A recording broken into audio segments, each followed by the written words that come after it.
Zelenskyy also addressed the confrontation tonight during a Fox News interview. And first off, he thanked the U.S. for its support after being invaded by Russia, but wants to make sure that everyone is on the same team in their quest for peace, the U.S., Ukraine, and our European allies.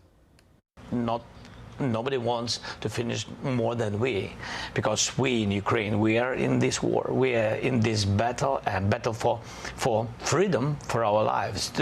So I'm just telling that I think that we have to be on the same side, and I hope that the president on our side together with us, and that is very important to stop Putin. And I heard from President Trump a lot of times that he will stop the war, and I hope he will, and we need to pressure him with Europe, with all the partners. Reaction here locally, especially from the Ukrainian community in the Charlotte area, is quite strong. And as Queen City News anchor Derek Dellinger found out, it remains, despite some of the pushback from lawmakers in Washington. What happened Friday in Washington between President Trump and Ukraine's president was certainly a moment, one that Ukrainians here in the U.S., and particularly those here in the Charlotte area, were paying attention to.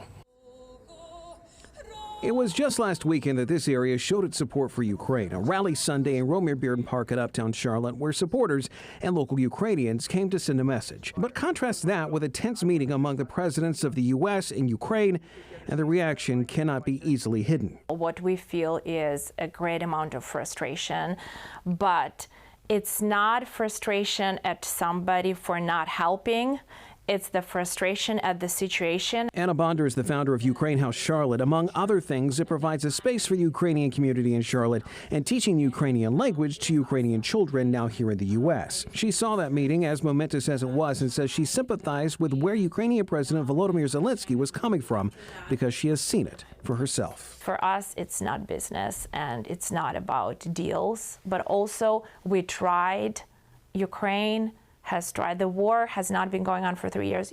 Ukraine has tried to negotiate with Russia. I still have a hope, reasonable hope, that two parties will come to some sort of agreement when the emotions subside. That's George Robanenko, another Ukrainian living here in Charlotte.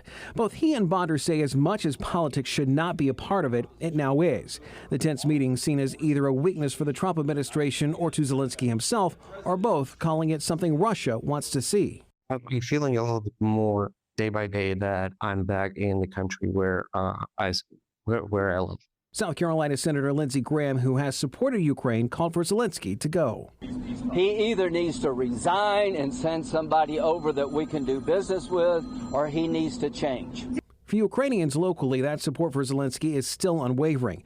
And while the support they have received from Americans they say is invaluable, they also say Ukraine's fight for freedom is something many Americans can sympathize with. It's just hard when, if you're the victim, you're being blamed for something. Several groups have been organizing efforts to help Ukraine locally. They say no matter what happens in the White House, that support is likely to continue to grow.